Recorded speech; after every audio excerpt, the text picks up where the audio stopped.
You're listening to the BirdDogBabe podcast with my mom, Courtney Bastion. Being a molding and handle and being integral to the kennel from a molding perspective, and this is where some of our molding knowledge comes in, it takes a lot of stress. So if you do have a rear end collision, if you do have an impact, it will take the stress of that impact with the ratchet straps a lot better than some of our competitors who just have molded in, rods or a secondarily applied D-ring, which frankly will strip out with impact pretty easily. Mm-hmm. So, it's a really nice feature for the G3 for sure. Hey, Bird Dog Babes. My name is Courtney Bastion, and I am obsessed with all things bird dogs. And I'm here with you to share the stories, experiences, knowledge, and opinions from the women and a few guys in the industry that are killing it.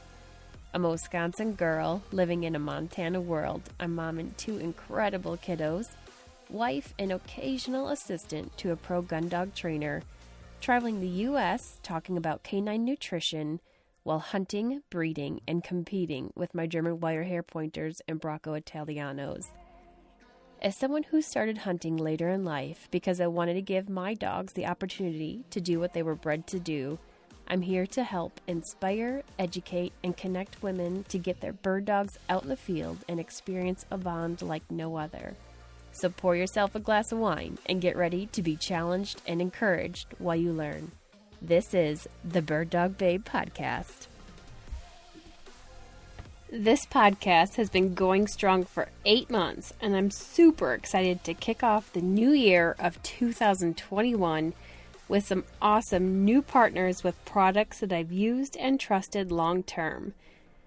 Today's guest, Greg Cronkhite of Dakota283, has been a supporter of this podcast from the get-go, and I'm so incredibly grateful for not only the support, but for providing my dogs a secure, safe, trustworthy kennel as I've traveled across the western and midwestern regions this year.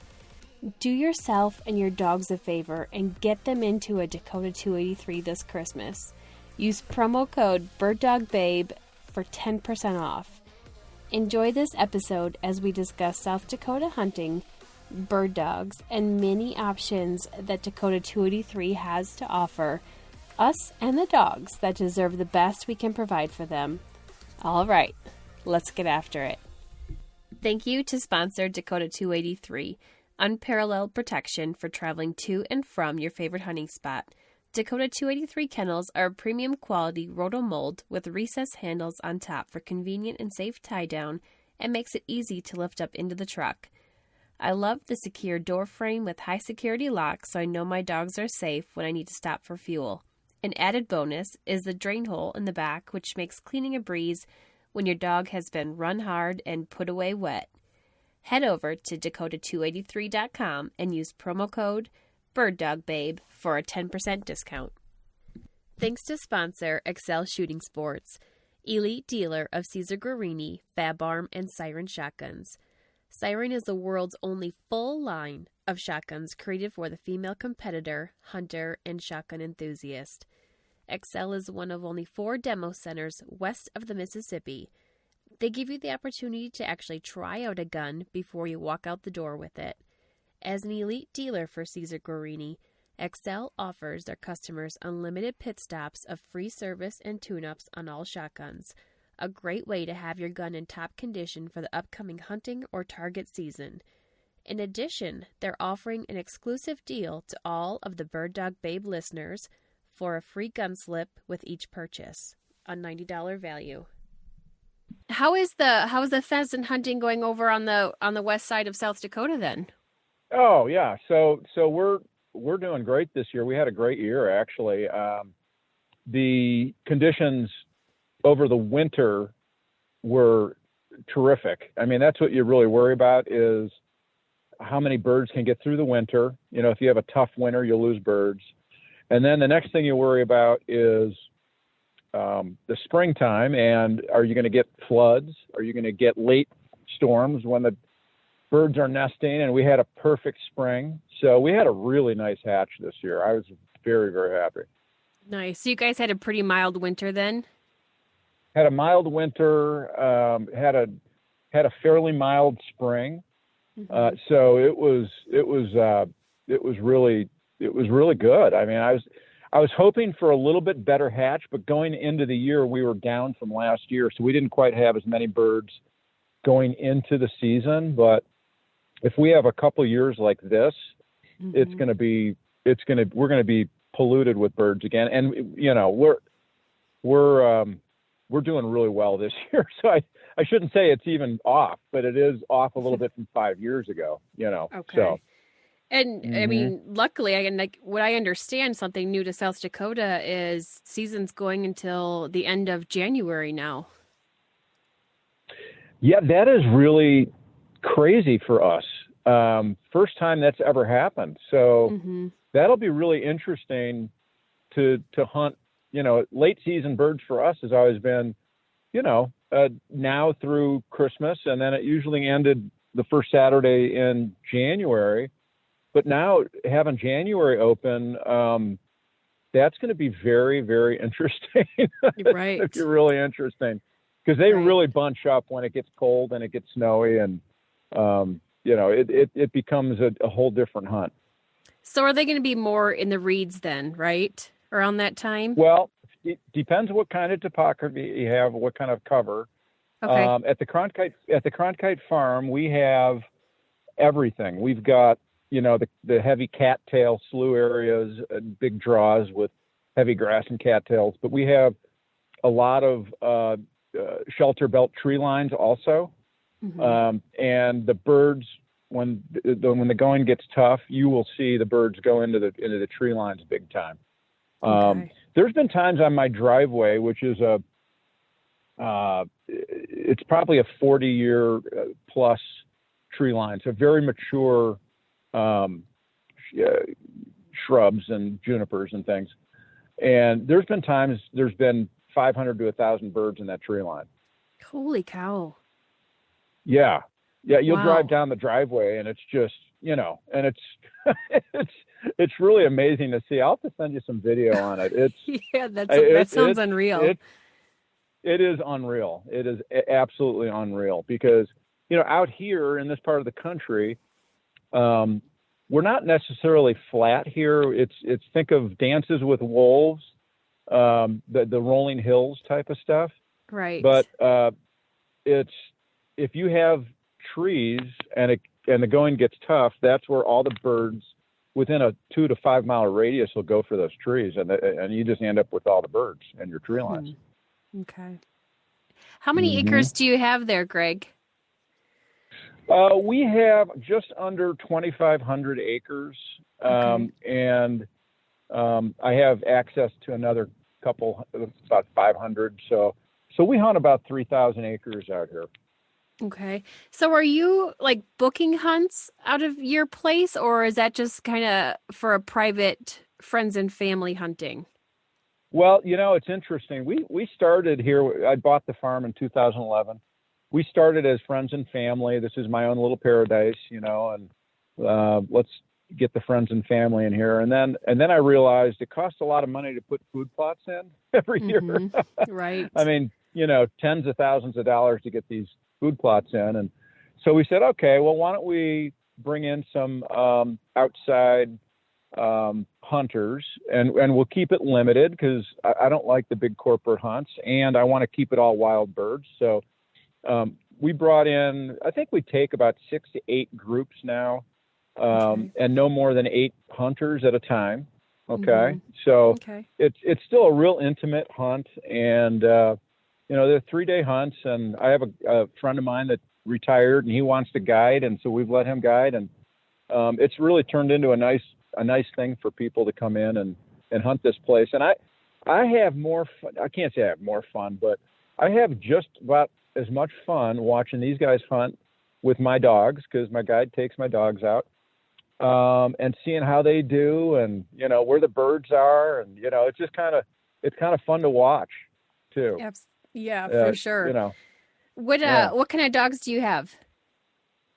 well, my NAVHDA friends won't be happy with this, but I do have, I have Labradors. I've always had Labradors, and I've got a chocolate that just turned 10 this month. Still going. I can't say he's 100% strong, but he's going, 80%, 85%. He hunted 5 hours today. So Nice. as a 10-year-old, that was pretty good. And then I have a 5-year-old yellow lab, female. Okay. Mm-hmm. Are you always going to have the labs, you think? Or are you ever going to dabble into a pointing breed? You know what?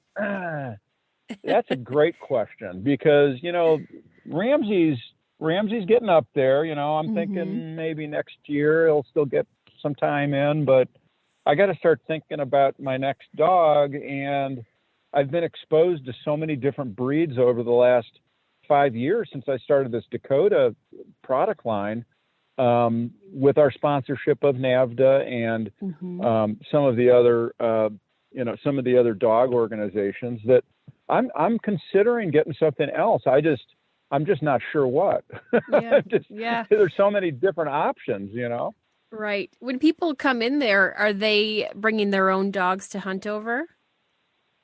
Well, some do. Our thing is this: you can bring your own dog, and we get it. We understand people want to hunt with their own dogs. If the dogs are not well controlled, and I consider a non-well controlled dog as one that gets way out of gun range, okay, then we have to either, we generally will crate them if they're not well controlled. But honestly, in the 8 years that we've been having people come out doing this, I don't think we've had to crate but 1 or 2 dogs. Most people have pretty good control over their dogs. So it's, again, it's a trip for people to come out here and hunt, but it's also a trip for their dogs, right? So getting their dogs in front of wild birds and not just 1 or 2, but multiple flushes in a 3-day period. It's pretty neat. In fact, it's really confusing to a lot of these dogs because a lot of them are used to preserves, right? Right. So these birds they'll sit tight. They may get 10 flushes in a day because that's what was put out or whatever it was. And out here, there's so much scent because there's so many birds that it's sometimes a little bit hard and confusing. You'll have a lot of false points or, false, scentings. And it's kind of interesting to watch dogs who aren't used to being around so many birds at once. Right. Yeah. The wild birds definitely have some run in them, and they're not doing the bird planting thing. No. They just sit more tight. Other thing is, the other thing is, they will, they're much more wary, especially late season. They've been hunted, and if one gets up and their buddies are around them, a bunch are going to get up all at the same time or very close. So, again, that's why it's so hard to have these dogs if they're going to range real far on you, and they're going to spook up not just one bird, they're going to spook up a group. Right. So, I've seen that once when I hunted in South Dakota 2 years ago. It was on a friend's private property, and it was kind of this large ditch where a railroad track used to be. And as soon as we hit that going into it, 1,000 birds just got up at one time and took off to the other end. And it's a very, you can't call it a covey, I suppose, but it was just this large mass of birds. And when you spook one, the whole group goes. And especially late season, in the first 2-3 weeks, and I'm not sure when you hunted, but the first 2-3 weeks, you have a lot of first year birds, and they don't know it. A lot of those will stick tighter, and they'll cooperate. But after the first 3 weeks, all bets are off out here. I mean, you can't slam doors. You can't really, I mean, I don't whistle at my dogs, and I don't talk to my dogs, and I encourage my hunters not to talk. The birds get it. They're not dumb. And when they hear hunters coming, or they hear people whistling or screaming, and, you know, they know what's going on. They know what's going to happen. And, you know, a lot of times that can spook them too. So yeah, you just got to be a little bit careful later in the season. It makes it, frankly, for a more fun hunt, because there is strategy involved there. Right. Right. For sure. So how long have you been in, you said 2011 you moved to Cronkhite Farms? Yeah, we bought, you know, I've had my rotational molding business in Pennsylvania. And so I've always hunted out here since I was a kid. And so I really bought the place just as my playground for the falls. And I'd come out in the falls and the springs to get the place ready for the fall, to get food plots in and do your work. And and frankly, the last couple of years, and especially since COVID hit, it's become, you know, we were residents here before because we spend a lot of time here, but I kind of split my time back and forth. But we're full time out here over the last year, and that's been interesting. Yeah, it's been especially more fun for me than Jane. Yeah, I was just gonna say, especially from Jane's perspective, because well, I think this is the first time I've talked to you without having Jane on as well. Right. But yeah, she's had some stories. Yeah. It's a different lifestyle, and it's not for everybody. And you know, it sure is fun during the hunting season. Let's say that it's a blast. Yeah, but you take more advantage of when you're making those trips into town, that you're gathering up a lot more than what you used to in the past, I'm sure. Yeah, Jane tells me that it's true. I mean, it's 45 minutes to an hour to the closest Walmart. So, you know, it's a full day event when you go, you know, and right. you better have a list of things you need, and you're coming back. So yeah, we live in Jones County, South Dakota, and South Dakota, I think, is in the top 5 least populated states in the country. I'm not sure if that's true, but I think it's true. But Jones County is the least populated county in South Dakota. So you can imagine, we live in a town of 50. Okay. Yeah. You know, pretty much everybody in the tri-state area here, you know, I mean, it's tri-county area. I mean, it's a small population. Pretty amazing though. That has its rewards. I sure enjoy being, you know, a little bit further from town and raising the kids out here in this kind of lifestyle. But you're right. It's not for everybody, but if you can find the ways to enjoy it and the perks of it, it's pretty fruitful. Oh, for sure. No question. Yeah. Where did you hunt mostly when you just went on a trip in South Dakota? Where did you hunt mostly for that trip? I did. Yeah. So when I got in, like pretty much as soon as I crossed the border, I hit the grasslands that first afternoon. And then I went to Minnesota to pick up some dogs. So that took a little over a day to get there and back. And then I hunted around Mitchell and Sioux Falls. And then I went up to Aberdeen. Okay. So, yeah. So I was able to spend about, 4 days there. And then about 5 days we spent in eastern Montana working on a mixed bag out there. So, yeah. It was neat. Well, it was really you know, here, and the grasslands south of Pierre, is that where you were? National Grasslands there? Yes. Yep. South of it. Okay. So that's 20 minutes from my farm. Okay. Oh, okay. So yeah, you were really close to where we are. And what's kind of fun out here, and hopefully you had good luck there, but we have a bunch of sharptails and prairie chickens around here. And so when you talk about a mixed bag, you know, I went out Saturday with my friend, And frankly, we didn't find very many roosters, but we ended up both with a limit of sharp tails and prairie chickens.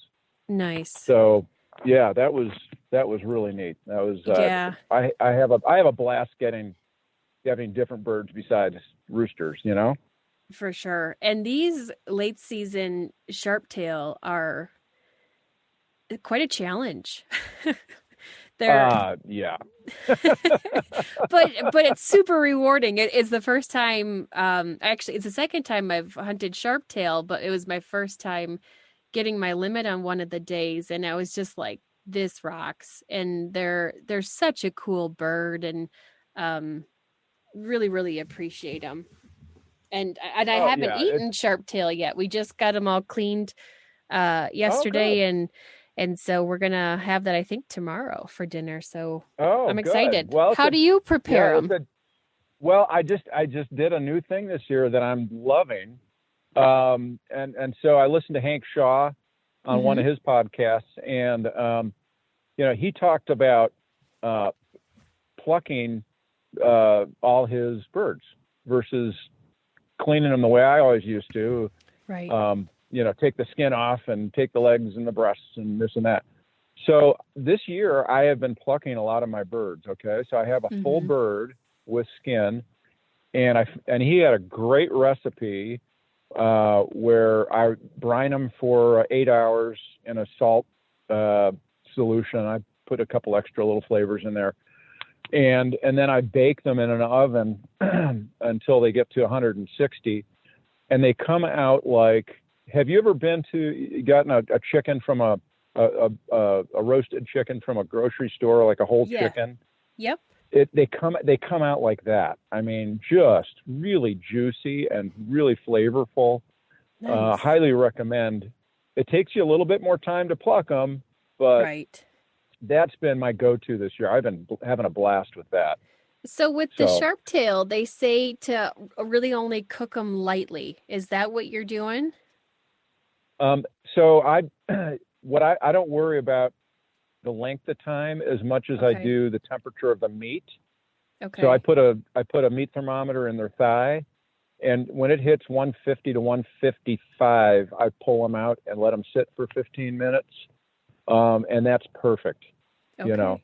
So you don't overcook them. With any of these birds, you've hunted for a long time. I mean, game meat, you have to be careful, right? It's going to take not very long before they go dry on you. You can overcook them pretty quick. So. Yep. A friend, Linda Bennett, who's in NAVDA, she sent me a neat recipe where you marinate them in triple sec liquor and some olive oil and soy sauce and garlic cloves. So I'm going to try that one too. She said to marinate them overnight and then and then throw it on the grill for 3 minutes on each side. So that's another good one to try. Well, you know what? I could talk cooking with you the whole could I. I know. I mean, I know honestly, we could. I mean, I have so many things that if you ever seen me, I eat well, and I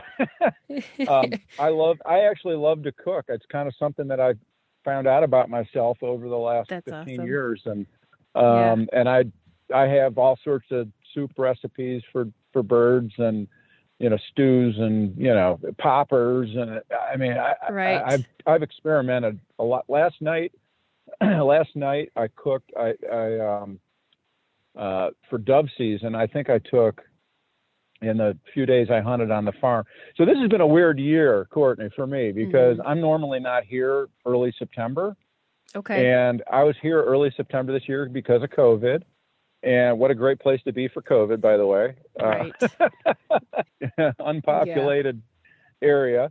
So we took, I took 45 or 50 doves this year, first week of September. Nice. And I've been brining those. And last night I grilled them and did a couple of different things with them. They were unbelievable. The whole dove. You know how most people take just the dove breast off a dove? Yes. I kept the whole dove and they pluck really easy. I mean, it's 2 seconds to pluck a dove.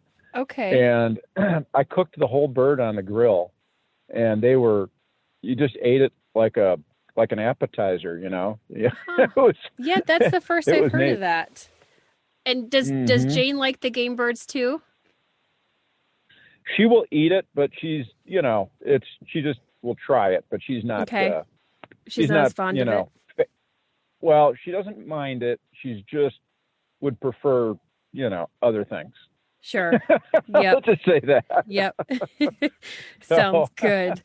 But so sorry, we can talk hunting and cooking and all for the whole time here. But what I really wanted to get with you is about Dakota283, because you just did some rebranding. A new website just was launched. So you got a lot of cool stuff going on here. And I get a lot of questions because you're amazing and have been with me since the start of this podcast in April. And I really appreciate your support with that. No problem. Yeah. So tell us. When I hear a good podcast, I want to be part of it, you know? So, yeah. Yeah. And you have great relationships, like you said, with NAVDA and, organization I've been with for a long time. And so really appreciate what you're doing, Greg. And so how did you get started with the kennels or Dakota283? Did it start out as a dog kennel? So I kind of, by the way, those working with people like you and working with NAVDA, it's a win-win for everybody. It works both ways. So, not only do I support, but I mean, I get supported because it's a very cool community to be part of, you know? So, anyway, so really the start of Dakota started in 1998, because you have to go back to when we started the Sterling Technologies company, which is a rotational molding company. And we developed very early on my Sterling career, we developed military cases, transfer cases for different military products that see a huge amount of impact and stress in all kinds of weather and temperature conditions. And so, through the learning process of what resins to use for that and how to engineer the products, what geometries work best for impact, and how do we need to close the product and how does it work in cold weather? We learned such a great amount of information on how to create containers to protect what's inside. Okay. So really that's the roots of Dakota, because 8 years ago when I decided to start the Dakota products, we took a lot of that knowledge, instead of protecting military products, we said, how do we protect a dog and how do we protect animals from impact and rollover events and any of those kinds of things.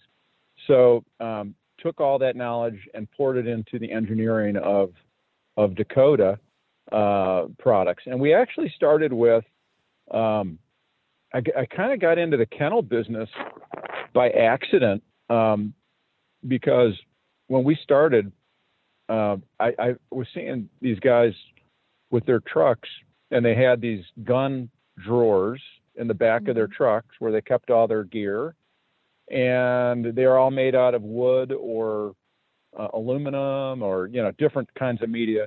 And I said, well, we could do this rotationally, and let's look at building something for to hold our gear in for the back of a truck. And then, kind of a sidebar, I said, well, wouldn't it be cool if we had that and we put a kennel on top of it also? So it was a combination gearbox, what we call the Badlands Vault, and you'll hear a lot of our product names are South Dakota names, the Badlands, and Kennebac is a town here, and blah blah blah. But we took the kennel and put it on top of the Badlands Vault, and we actually ended up getting more interest from people on the kennel than we did the vault. And, I may be dumb, but I'm not stupid. I said, well, why don't we just really go after this kennel business? Because that's what everybody's pretty excited about, our kennels. So that's what really started us into the kennel niche, back in the day. Okay. And you're still selling the vaults though, right? Because I see that there's one for a UTV and then some for the truck beds. Right. So you still have those. Yes, we absolutely. Yep. Okay. If anybody needs a waterproof, high impact resistant, secure vault, you can get those on our website. Okay, perfect. So the different kennels you have a couple different names. You have the Jetstream Airline. So are they all Airline approved or just a couple of them? The airlines are changing their rules continually. So, I've had people get our standard kennel on airplanes. Okay. Mm-hmm. But what I tell people is check with the airline and make sure they don't have some special rules.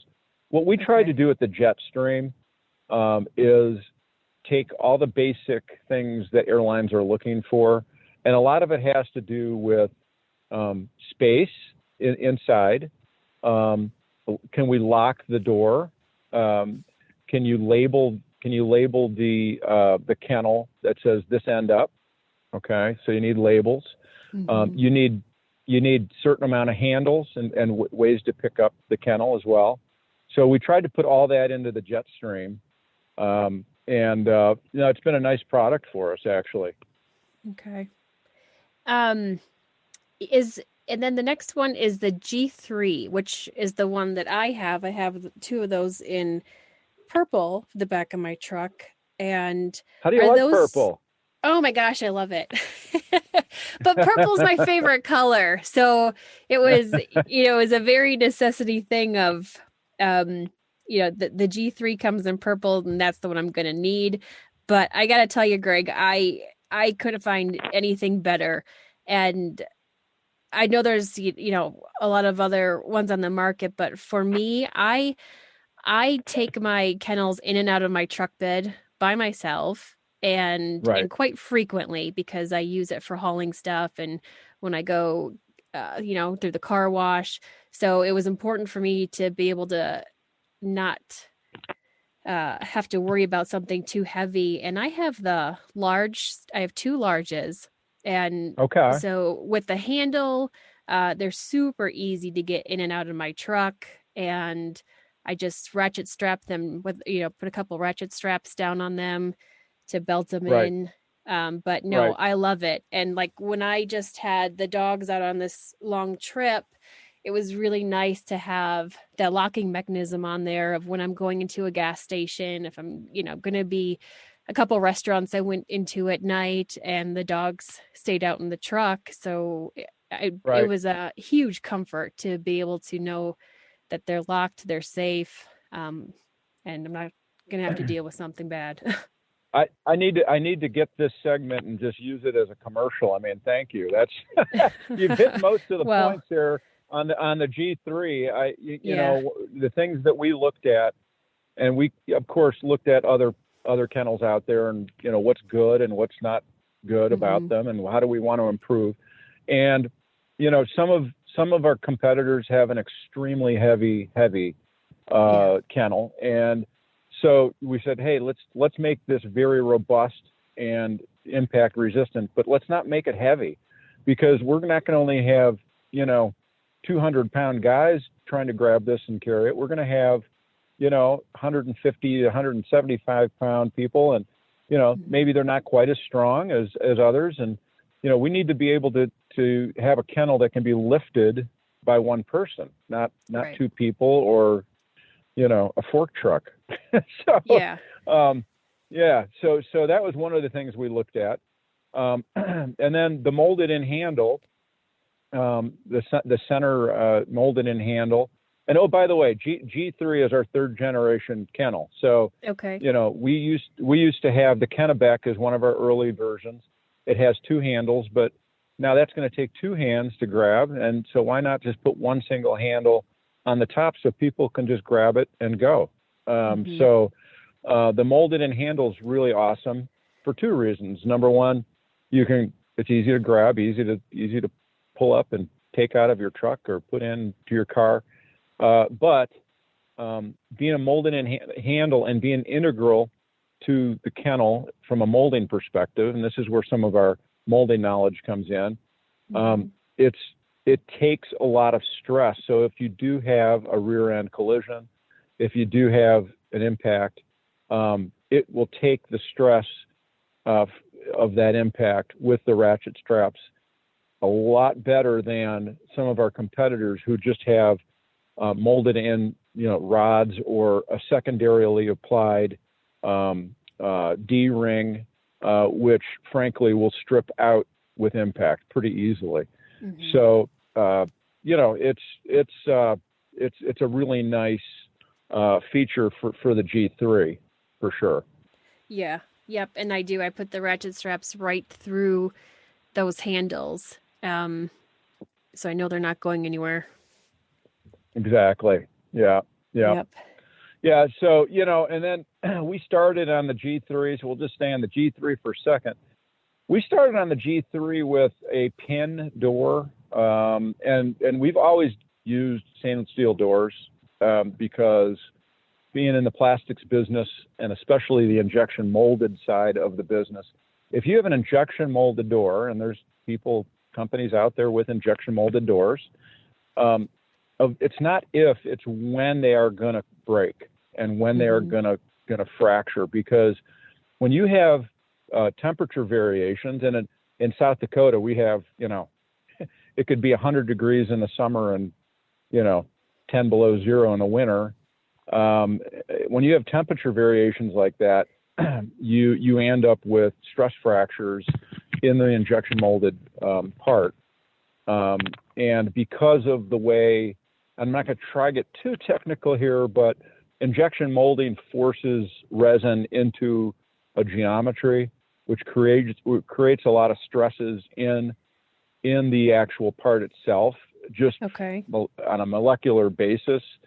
So you're not going to have as strong a product as you are with a rotationally molded product that uses powders, and the powders lay down on a very slow process and create a much stronger impact resistant part. So we didn't use any injection molded parts on our doors because frankly, the doors are a huge part of what you have to touch every time you open the kennel. And that has to take a lot of stress. So it's all, aluminum framed and stainless steel parts, and not anything you have to worry about from a failure perspective. Right. And another thing I appreciate about your door, now that you're talking about that, is on the inside, the dogs can't open it. It's like a solid block. I don't know, you probably have better terms for it than I do, but there's no way for them to get the latch open. And it's a nice, I call it a slam door close. I don't know. What would you call it? Yep. But you just know it's tight. It's closed. We had to go, like I said, we started with a pin door system, and we decided that, it's okay, but we could do better. And so we went to the newer, what we call our framed FRM door. And it's pretty awesome. I mean, it rocks. if you are a user of dogs and kennels on a continual basis like we are, I test everything out here on the farm. So we're not only building it, but I'm actually testing it and fixing it if it's not working right. And the slam feature that I call is awesome because you can kennel your dog, and as soon as your dog's clear of the door, one hand, boom, it's closed. You could hear it lock, and it's really, really easy to use. Yep. And so the G3 comes in 8 different color options. So that's something that's specific to that model as well, right? That it has the different color options? That has the largest selection of colors, yes. Oh, The okay. G3. Okay. And it's tan, gray, olive, orange, pink, purple, blue. I think there was like a tan and like a darker tan and a lighter tan. If there's probably different words for it. Right. Sandstone, that's what it was. Yeah, coyote granite and dark granite, and yeah, we've got probably one of the biggest selections of colors that are out there for kennels, and we keep a nice inventory in them. So when you go to the website, you just pick your color and away you go. Oh, hey, speaking of bird dogs, I want to take a quick second to share an opportunity for you to help the AKC Canine Health Foundation, which is the largest nonprofit funder of health research focused solely on dogs. If you're one of my Patreon patrons, a portion of your $5 per month goes to the AKC Canine Health Foundation. I've partnered with them to fundraise for 3 initiatives: hemangiosarcoma, epilepsy, and tick-borne disease. I'll be mailing out one of their calendars to each person that donates, so head over to www.akcchf.org/BirdDogBabe to designate a dollar amount and which initiative you would like to support. I'll throw in a cool BirdDogBabe sticker in the mailing as well. Come on, BirdDogBabe community, let's help this amazing foundation get closer to answers on these issues that are affecting our bird dogs. You mentioned the Kennebac earlier. Is that was the difference between the G3 and the Kennebac? Is the one handle or 2 handles, or is there more difference there? So the big difference on the Kennebac is this. That was the original geometry that we used with the Badlands Vault, and we had the 2 handle versus the 1. Which frankly, some people really like the 2 handle version, and that's fine. That's great. Mm-hmm. We only have the 1 size. So if you look at the Kennebac, I would compare it to the medium G3. All right. Recommend that for, say, a 65 to 70 pound dog and under. Okay. That's the sizing that I recommend. That's for the medium. That's for the medium, and then you get to the large. So the large would be, 70 to 90 pounds, say, and I'll compare it to a Labrador. I have British Labs, which they're smaller, so they fit in a medium really well. I can actually get both of my dogs in a medium if we're going a very short distance. They're very cozy in a medium, 2 of them, but you can do it. But then if you get a little larger dog, then you're going to want to go to a large. I have some GSP owners who their dogs are not heavy, but they're tall, and they prefer the large versus the medium for their GSPs. Right. So you really have to kind of look at the inside dimensions. That's real important when you're picking out a crate.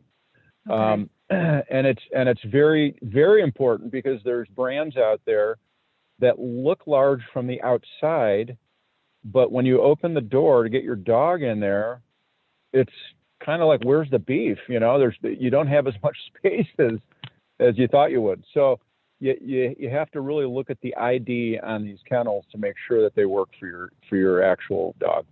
Mm-hmm.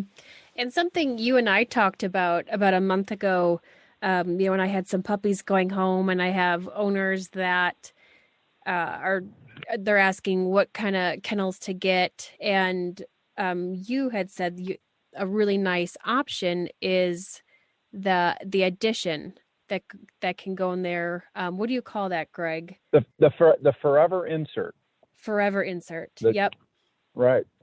Yep. So yeah, I'll tell you a little bit about that. Now it only comes available in the medium right now, G3. Okay. But we'll first quarter of 21 we'll have a large and an extra large option for that insert. Nice. And it's really become popular, especially with breeders. What's nice is you could get a puppy and put the insert into the first hole pattern, lock it in, and it creates a smaller area for that dog to utilize as a smaller dog. And as you know, dogs like tight spaces. They feel secure in tighter spaces.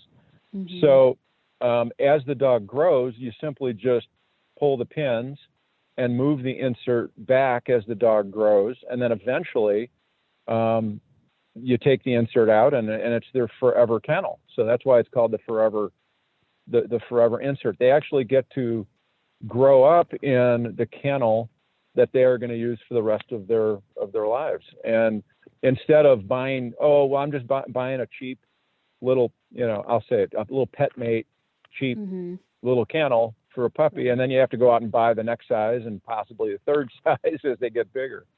So this allows you to go all in, and frankly, it's kind of nice for the dog because they're in the kennel that they grow up in, the kennel they'll end up in when they're adults. Right.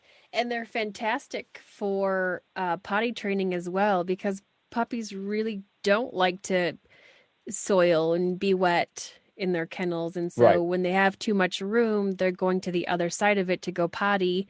And so when you shorten that up for them, they don't want to do it, and they're more likely to hold it until you let them out. So super handy for that too. Mm-hmm. Yeah.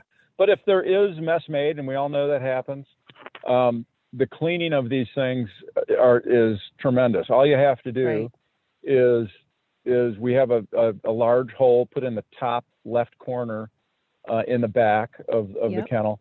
You flip the kennel over, and you take a hose and you spray it out.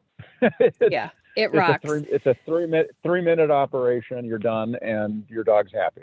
Right. And I can tell you from having a different kennel previously years ago, that was a huge pain in the butt, because you're scrubbing it and then you got to tip it forward to get it out, and then you didn't get it all out, so you got to tip it back again. Right. So having that drain hole back there has been awesome. So I really appreciate that you guys put the thought into that. Yeah. Well, most of our ideas come from me using it or from our customers. And, we just listen to our customers and say, hey, this is great, but if you did this would be really neat. I don't take credit for a lot of our ideas because they're coming from the field. And, if you listen to your customer, eventually you're going to end up with a product that people really, really like. And that's kind of where we are right now. In fact, we're in process on a G4. So, can you tell us what that's going to have? Oh, I could, but then I'd have to kill you. It's one of those. No. It's one of those things. No, but I can actually. We're just going to have some different. We're going to keep the stuff that's been really great about our product. The door is going to probably be very similar. We're going to change some geometries to make it easier to grab the kennel when you are putting it in and out of the truck. Possibly put some, because right now what you have to do is reach in and grab the handle from the center. And wouldn't it be nice to be able to grab something near the front and be able to pull it out, then grab the center handle? So little things like that we're going to do. And then, some of the manufacturing issues that we've had, our process is great. The rotational process is great, but there are some negatives too, just like anything else. And we have warp issues, sometimes on certain parts of the, of the kennel that gives us some manufacturing hiccups.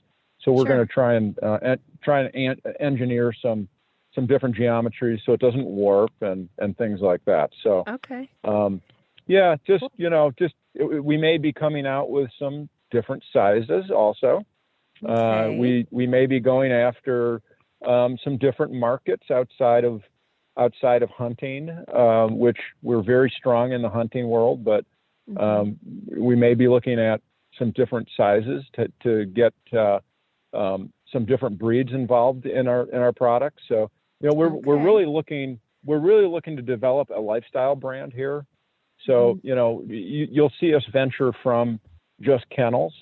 Anything that's on a tailgate is fair game. So, we'll take some of the things that you carry along when you hunt, and it may become a Dakota product. Who knows? So, we're working on a lot of things. And Jane maybe would like us to mention the chair, because she was pretty happy about that.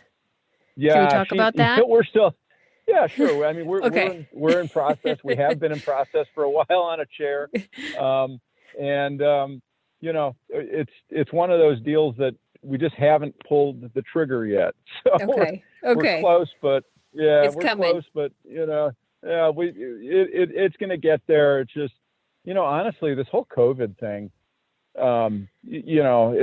it's put the brakes or slowed down a lot of things this year on development, just because people are working from home, and you just couldn't get as much done this year. It was just I'm looking forward to 2021 when things get a little bit more normal, operationally and in the R&D department and everything else. It's been a tough year to do anything, develop products, and it's been a tough year to launch products. It's, we went into a new niche this year. We have, and I'll go into this product real quick. It's and if I talk too much about products, Courtney, just stop me, because no, I love it. I could go on for the next 2 hours. Go for it. But we came out with what we call the Hero Kennel this year. And it was really targeted towards the police and military dogs, the Belgian Malinois, the German Shepherds, the really super aggressive dogs. Because frankly, our standard kennel, although it worked okay for those breeds, if you've ever been around any of those kinds of dogs that have been trained for those specific working dog environment, they are super aggressive. I mean, compared to anything you and I are taking hunting. And so we had to kind of amp up the door. We had to amp up the robustness of what we offered for that market. And is it more of like a crate anxiety issues too, then, when you have more of an amped up dog like that? It's a crate anxiety, and they won't take no for an answer. They're going to try figure out a way to get out of that thing. Yep. Okay. Absolutely. Yeah. They are going to try figure it out. So, the Hero Kennel has, we stayed with stainless steel on everything, but we not only have the standard lock that you've enjoyed and been very successful with, but we have two really robust north and south sliding locks on the north and south portions of the locking portion of the door. We have a really heavy duty piano hinge type hinge for the door. It's a very thick, heavier walled kennel. So it's a heavier kennel. And it's interesting. We found that our hold patterns we had to change because some of these dogs will go as far as chewing their way out of a crate. So we had to, if we put the holes too close to each other, they could get their north and south, teeth into two holes, and they go to town on it. Wow! and we found out that, hey, we need to expand where, how far these holes are from each other, and it's all part of the learning curve, But we, I was talking about trying to launch products this year.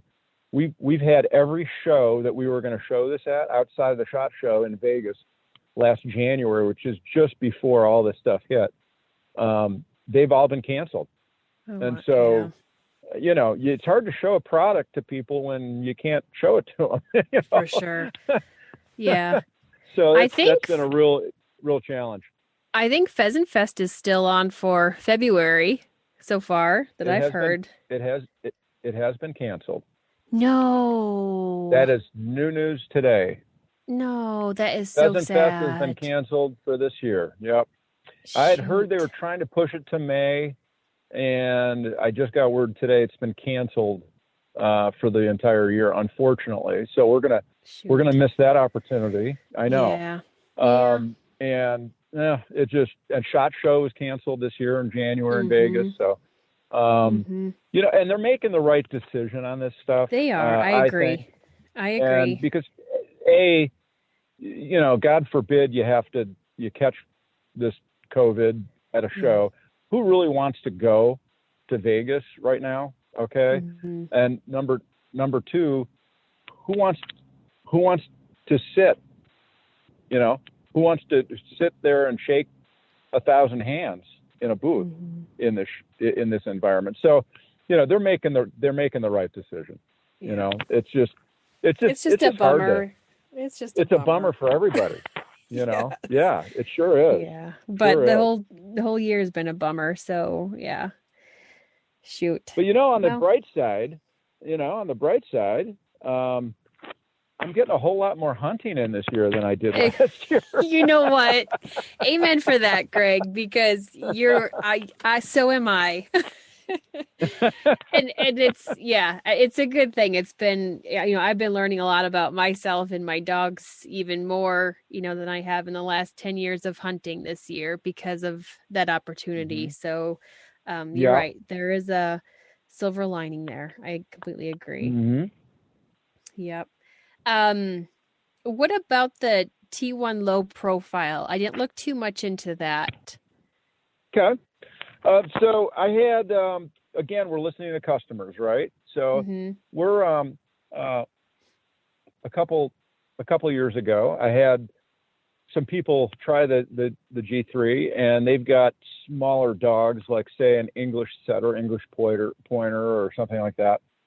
And they said, Greg, I've got a tonneau cover, and the kennel will not fit under a tonneau cover in the back of a pickup. And so we maxed out the height on the T1 to accommodate a tonneau cover, which is really kind of nice because now they can drive around and have one or two of those in the back of their trucks, and it's totally covered, totally enclosed, and safe, secure, and it works out really well. Okay. So that's a good size for a setter and a pointer. Then it's still that. Well, yeah. Spacious. I would say, any small, like I can get my Labrador in there. He's a little bit tight, in that. But if you're not going on a 10-hour trip, and you're just going for an hour or two to your hunting spot, it's fine. Okay. So. All right. What about tell us more about the Dine N Dash, because that is something handy to take along on a hunting trip as well. Sure. Yeah. No, that's been a great product. Water is crucial, for our guys. And what I love about it is you could fill up. We've got 3 different kinds. We have a Dine N Dash, which is basically a 2-gallon water container. What's really neat about them is for the Dine N Dash is you could put 8 to 9 cups of food in a container, and also have 2 gallons of water in the same container. So it's a great day trip type of a container for your dog. And what I like about it is it's got the molded in handle. Of course, we like doing our molded in handles, and you throw it on. It's almost impenetrable. You could drive a truck over it. You're not going to break it. Throw it on the ground, pull the plug. Water comes out into a geometry that we created in this thing. Your dogs hydrate, and then when you're done, you simply just tip the container back a little bit. The water goes back into the container. You don't lose any water that they decided they didn't want to drink. And you put the plug back in and you move on. Nice. It's what I love about it is, I'm not real careful about my stuff sometimes. And I put the plug in and I throw it. I literally just throw it back in the truck. I mean, you don't have to worry about breaking it. You don't have to worry about water being all over the place. We were at Pheasant Fest a couple years ago, and we had some people say, hey, I love it, but I need more water. I have 2 or 3 dogs that I run at a time. So, and it would be really nice if you could stand up this water container so it doesn't have to lay down. And so we developed the Dash 3.5 and the Dash 5.0. So it's a 3.5 and 5 gallon water container. You could stand it up on edge. It doesn't take up a lot of space. The same principles apply. You can throw it on the ground, pull the plug, and the water comes out, and you don't lose any water. You put it back in, but it's a much larger amount of water. What I use the 5.0 for is for my kids, you know, that stay in they stay in a kennel and they've got a heated area and this and that. But I can fill up a 5.0 on a Sunday, and I don't have to worry about water for 4 to 5 days minimum, because they have a continual feed of water anytime they want it for 4 or 5 days. They have 5 gallons of water to drink, and it automatically refills up to a certain level. You know, as they drink, it replenishes that amount of water that they drank in their bowl. That's perfect. And I'm saying that really just convenient. Because, after having the trip and stopping quite a few times to refill bottles at gas stations with water, and you know, you can only carry so many 1 gallon jugs. So that would be very handy for a trip. Oh, it's great. It really is. And you know, 5 gallons is not a light container. It's 5 gallon. You know, if you've ever had a 5 gallon fuel tank, you know, it's kind of heavy. So the molded in handle that we have really makes it really ergonomic and easy to grab and to carry around. So it's been a really nice product for us. Mm-hmm. No, I'm thinking about carrying 5 gallon buckets to and from the barn and back. So, exactly. I get it. No, good. Is there anything else new happening right now or coming in the future that you haven't mentioned yet? Oh gosh, we're, you know, like I said, we're working on inserts. We're working on a V4. I've got some electronic things that I'm working on to give the dog owner a lot more information that we're in process on. That's a longer term thing. You know, we're just continually coming out with new things. We're probably going to come out with our own straps, our own beds, our own insulated covers here in the near future. Okay. So, you know, there'll be a lot of accessory type products that people could buy from us and you know, enjoy. You know, 4 or 5 years ago, we came out with the Groom Pro, which everybody likes to keep a clean dog. So we came out with a little bath area, easy to use, easy to move, hooks up with a hose, and you could give your dog, you know, a bath or a shower right there in one area, not have water all over the place. You don't have to have hair all over the place. It stays contained. So it's a real simple way to clean your dog. That would be way better than doing it in my tub. Yes. Well, yeah, because you know, you love your dogs, but you know, the dog hair thing is an issue. It ends up all over the place. Yep. So, you know, that's been really a nice product. And, you know, frankly, we haven't done a greatest job of promoting some of all these different products. So recently we linked up with a marketing company, and, you know, that's the new website that you see. And, you know, I think it's beautiful. It's much easier to use than our old website. We went to a free shipping model. So, you know, everything that you buy from us includes freight.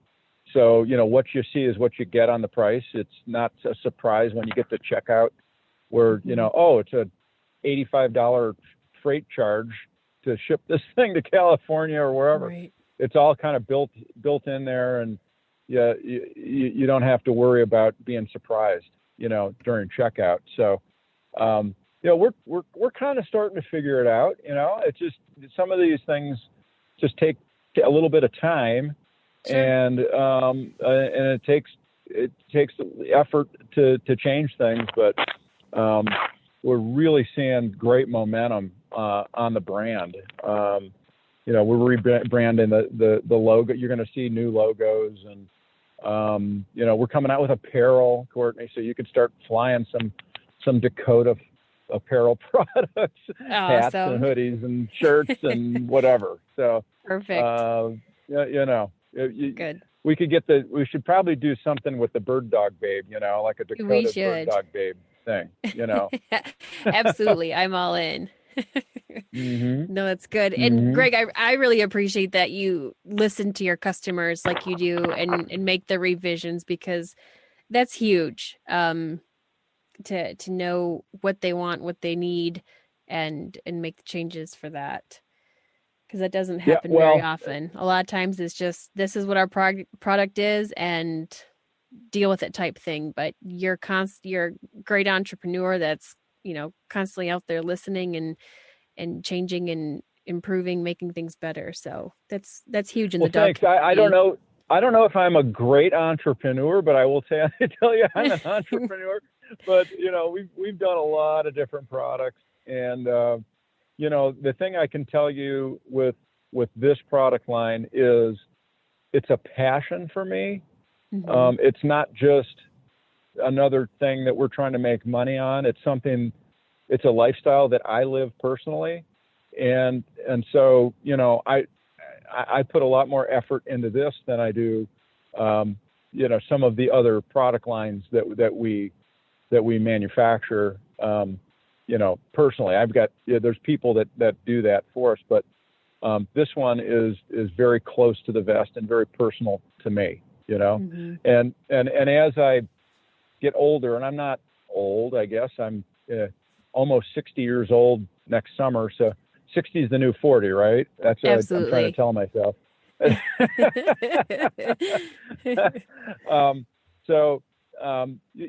could see doing this for a long, long time because I'm having fun doing it. Mm-hmm. I get to talk to people like you and live and work in the community of people that I enjoy being around. Absolutely. Yeah. Anytime you can make a business out of your passion and be with bird dog people, it's a pretty good deal for sure. Yeah. It's taken a long time to get there, but our momentum has been really, really, really good. So, I appreciate you spreading the word here too. Absolutely. And I'll tell you, I did something really fun this year, and I know you're in Montana, right?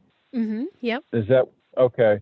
So I actually we bought an RV and we went west, and we were going to go all the way to Oregon, but those fires that we had in this summer, we got as far as Missoula, and it was so smoky. Jane said we're out of here, and we turned around and went back east, and we ended up staying in the east part of Montana and down into Wyoming. But what was cool about that is I was able to fill some buckets. I got my first couple sage grouse, which, nice. If you've never shot a sage grouse, it's really, really cool bird to hunt. Mm-hmm. And I got my first 2 blues this year, first 2 blue grouse. So you were up in the mountains then? I was up in the Judith Mountains. Okay.